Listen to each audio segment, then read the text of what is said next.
Hi everyone, this is Veronica. आज हम एक बहुत ही इंटरेस्टिंग टॉपिक पढ़ने जा रहे हैं क्योंकि चाइना ने एक नया एक्सपेरिमेंट किया है। आर्टिफिशियल इंटेलिजेंस नैनी, यानी बेबी एम्ब्रियोज को हम एक आर्टिफिशियल वूम्ब में ग्रो करवा सकते हैं। कैसे, इसका क्या मतलब है, ये मैं आपको डिटेल में बताऊंगी। आपकी कोई भी क्वेरी हो, आप मुझसे कनेक्ट कर सकते हैं सोशल मीडिया पे, because I feel together we can make a huge difference. चाहे फेसबुक, इंस्टाग्राम या टेलीग्राम पे।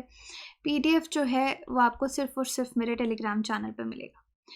अब देखिए, एक नेचुरल प्रोसेस है बर्थिंग का, है ना, कि बर्थ कौन देता है। तो दैट मीन्स हर स्पीशी में हम देखते हैं, ह्यूमंस की बात करें तो फीमेल। तो ऐसा कहा जाता है, इट इज़ अ ब्लेसिंग कि वुमेन के पास ये पावर है टू क्रिएट न्यू लाइफ, है ना।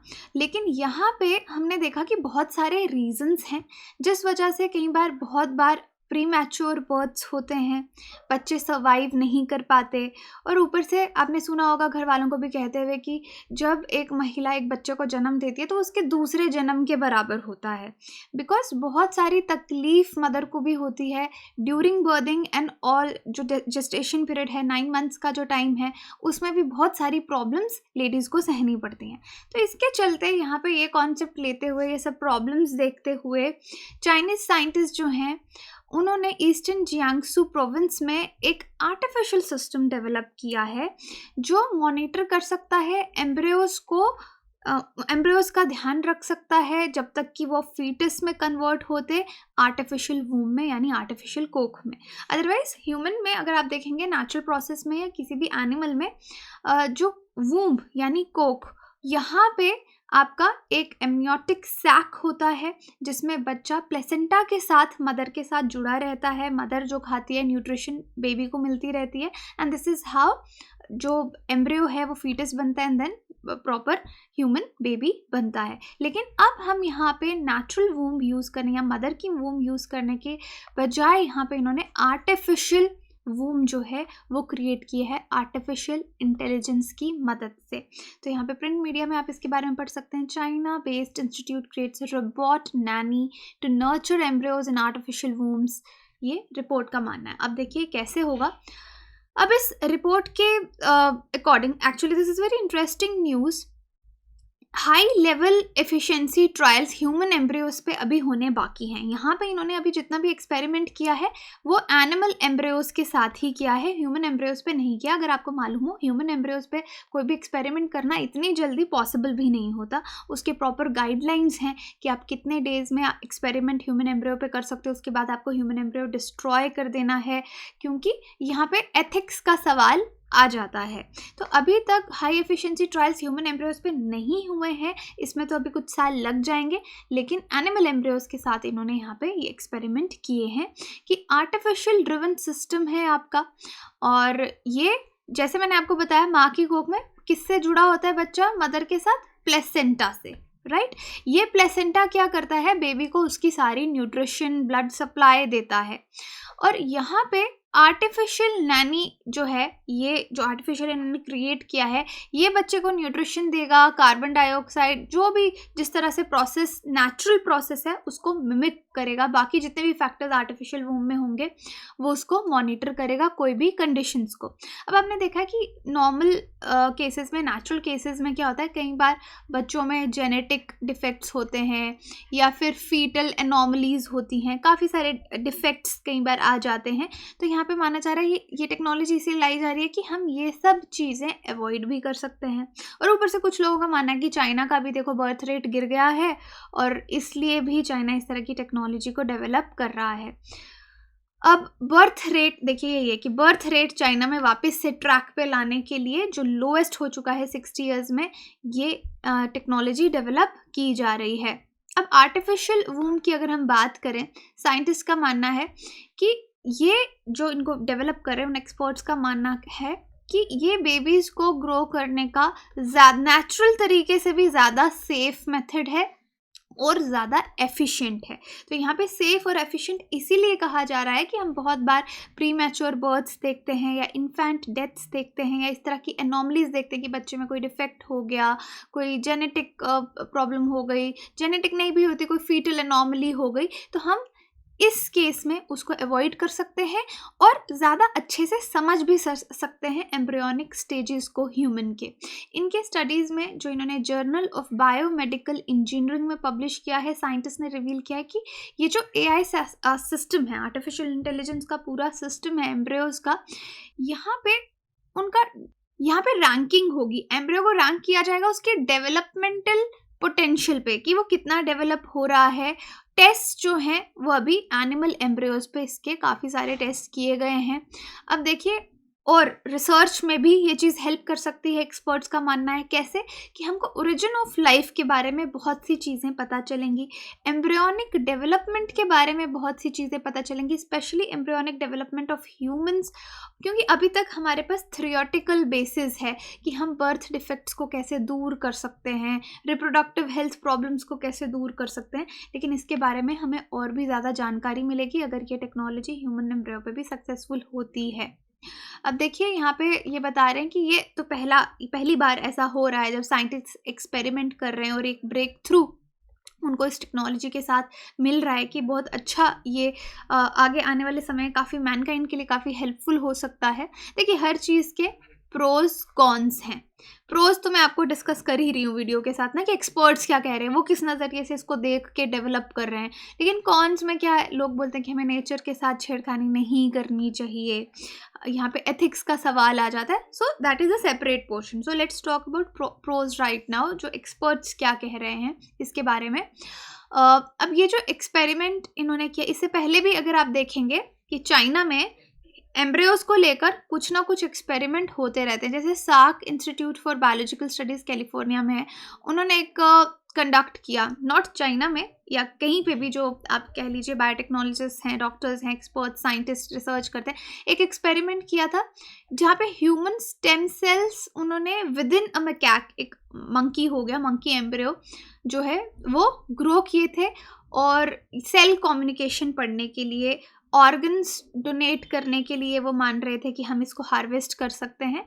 और उन्होंने कहा था कि हमने एम्ब्रियो को मॉनिटर किया और 20 दिन के अंदर उसको डिस्ट्रॉय कर दिया, क्योंकि यहाँ पे एथिक्स का सवाल आता है। लेकिन फिर भी उस पर कॉन्ट्रोवर्सी हुई थी, एथिक्स के बेस पे ये एक्सपेरिमेंट जो है वो चैलेंज हो गया था। Human cells grown in monkey embryo, कि ह्यूमन सेल्स को आपने मंकी एम्ब्रियो में ग्रो किया।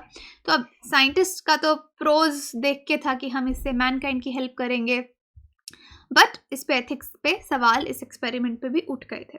अब फर्स्ट आर्टिफिशियल वूम फॉर ह्यूमंस, ये जो वूम एक्सपेरिमेंट है ह्यूमंस के लिए, जैसे अक्टूबर 2019 में बीबीसी ने एक न्यूज़ रिपोर्ट की थी कि साइंटिस्ट नीदरलैंड्स के हैं, वो भी इस तरह की टेक्नोलॉजी कुछ बना रहे हैं जो 10 साल लग जाएंगे डेवलप करने में, लेकिन वहाँ पे वो सिर्फ आर्टिफिशियल यूट्रस बना रहे थे ह्यूमंस के लिए। सेम काइंड ऑफ थिंग कि आर्टिफिशियल यूट्रस बनाया जा रहा है, और ये इस तरह की टेक्नोलॉजी है जो प्री मैच्योर बेबीज़ को सेव कर सकती है। प्री मैच्योर बेबीज़ यानी देखिए, ऑलमोस्ट जो बेबी फुल टर्म जिसको हम बोलते हैं, जब डिलीवर होता है फुल टर्म, ऑलमोस्ट हम उसको 40 वीक्स तक वूम में रखते हैं। उसके बाद जब भी कभी भी बर्थ हो सकता है।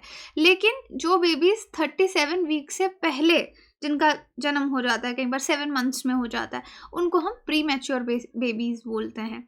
तो और इन प्रीमेच्योर बेबीज़ का रेट जो है डेथ का वो ज़्यादा है, इसलिए यहाँ पे इस तरह की टेक्नोलॉजी, ये इसका प्रो एक माना जा रहा है कि नीदरलैंड के साइंटिस्ट ने भी इसी को देख के यूट्रस, आर्टिफिशियल यूट्रस डेवलप करने की कोशिश की। तो देखिए, ये 2019 की न्यूज़ है, फर्स्ट आर्टिफिशियल वूम फॉर ह्यूमंस। और यही चीज़ आप देखिए, चाइना में भी एक्सपेरिमेंट फाइनली हो रहा है। ये इस तरह का आर्टिफिशियल यूट्रस इन्होंने बनाया, आर्टिफिशियल हार्ट बनाया जाएगा। तो देखिए, ये आर्टिफिशियल वूम कैसे वर्क करेगा।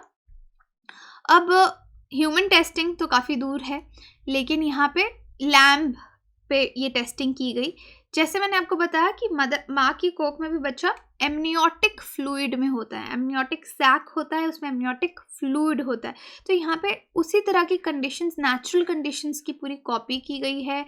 ये देखिए, जिस तरह से एक प्री मैच्योर लैम्ब है जिसका बर्थ प्री मैच्योरली हुआ है, वो एमनियोटिक फ्लूइड में यहाँ पे रखा गया है और उसका नॉर्मल डेवलपमेंट हो रहा है। ये जो ब्लड आप देख रहे हैं यहाँ से ट्रांसफ़र हो रहा है, ये आर्टिफिशियल हार्ट आप इसको कह सकते हैं। और ये हार्ट जो है, ये अम्बिकल कॉर्ड से ऑक्सीजनेटर, यानी ऑक्सीजन जो ब्लड है वो जा रहा आ रहा है यहाँ से आप देख सकते हैं एक्सचेंज हो रहा है। तो इसी तरीके से वर्क करेगा कि अगर हम ह्यूमन के केस में एक ह्यूमन फीटस को ट्रांसफ़र कर देते हैं इस तरह के बैग में, ये बिल्कुल वैसा बैग है, वही कंडीशंस हैं जैसे माँ की कोख के अंदर होती हैं, वूम को मिमिक करेगा। एक हार्ट रहेगा, ये वाला जो आप देख रहे हैं प्लग, जो कि ऑक्सीजनेटेड ब्लड, आर्टिफिशियल प्लेसेंटा, यहाँ पे असली प्लेसेंटा तो होगा नहीं, आर्टिफिशियल प्लेसेंटा से बेबी तक पहुँचेगा, ऑर्गन्स डेवलप होंगे। और यहाँ पे फ़ायदा बता रहे हैं कि पैथोजेंस, कोई माइक्रो ऑर्गेनिजम्स भी बच्चे को हार्म नहीं कर पाएंगे, कोई भी एक्सपोजर बच्चे को पैथोजन से नहीं होगा। So this is how we assume it will work. 2017 में देखिए एक साइंटिस्ट की टीम थी, children's hospital of Philadelphia in the US, इन्होंने आर्टिफिशियल वूम पे एक सक्सेसफुल टेस्ट किया था। लेकिन यहाँ पे देखिए अभी चाइना और इन एक्सपेरिमेंट्स में क्या फ़र्क है। चाइना बोल रहा है कि शुरू से जो डेवलपमेंट है फीटस स्टेज से ही, ओके, जब फीटस है उसी स्टेज से हम उसको आर्टिफिशियल वूम में रख लें, या आर्टिफिशियल नैनी जिसको बोला जा रहा है। अब जो पहले एक्सपेरिमेंट्स हुए थे, नीदरलैंड में हुआ था, या ये यूएस वाला एक्सपेरिमेंट मैं आपको बता रही हूँ, इस केस में जिन बच्चों का जन्म प्री मैच्योरली हो रहा था, प्री मैच्योर बर्थ हो रहा था, उनको आर्टिफिशियल वूम में रखने की बात की जा रही थी। तो दिस इज़ द डिफरेंस कि चाइना एक स्टेप और आगे जा रहा है। और ओके, यूएस ने टेस्ट किया था artificial womb premature births lamb के फीटस पे, और यहाँ पे यही है कि प्रीमेच्योर चाइल्ड को बचाने के लिए, सर्वाइवल चांसेस बचाने के लिए, क्योंकि प्रीमेच्योर जो बेबीज़ होते हैं उनमें ज़्यादा इन्फेक्शंस का डर रहता है, थोड़े वीक होते हैं। अब यही है कि अगर आपसे पूछे कि क्या ज़रूरत है, ऑलमोस्ट मैं आपको पूरे लेक्चर में बताती रही हूँ कि आर्टिफिशियल वूम का क्या ज़रूरत है। देखिए प्रीमेच्योर बर्थ मेजर प्रॉब्लम है, 1 in 10 बेबीज़ ग्लोबली, और अगर कोई बच्चा प्रीमेच्योर जन्म लेता है तो उसको नियोनैटल इंटेंसिव केयर यूनिट में रखा जाता है, जिसको NICU कहा जाता है, जो उसका कार्डियो रेस्पिरेटरी फंक्शन सपोर्ट करता है। जब तक कि फुल टर्म तक बच्चा नहीं पहुंच जाता उसको वहीं पे रखा जाता है। लेकिन इतने एडवांसेस होने के बाद भी कई बार जो प्रीमेच्योर बेबीज़ होते हैं उनको उतना प्रोटेक्टिव एनवायरनमेंट नहीं मिल पाता जो कि मैटरनल वूम में मिलता है। सो इस प्रोजेक्ट से ये जो सोल्यूशन है इन्हीं प्रॉब्लम्स की, आर्टिफिशियल वूम, जहाँ पे इंट्रा यूट्रिन इन्वायरमेंट दिया जाएगा ताकि बच्चे अच्छे से ग्रो कर पाएँ, फीटल ऑर्गन्स जो हैं वो मैच्योरिटी तक पहुँच पाएँ। सो आई होप आपको ये टॉपिक इंटरेस्टिंग लगा होगा कि साइंस में क्या क्या पॉसिबल है। बट ऑब्वियसली यहाँ पे बहुत लोग हैं, अभी जो एथिक्स का सवाल उठना भी चाहिए, क्योंकि इस तरह के एक्सपेरिमेंट्स का गलत इस्तेमाल नहीं होना चाहिए।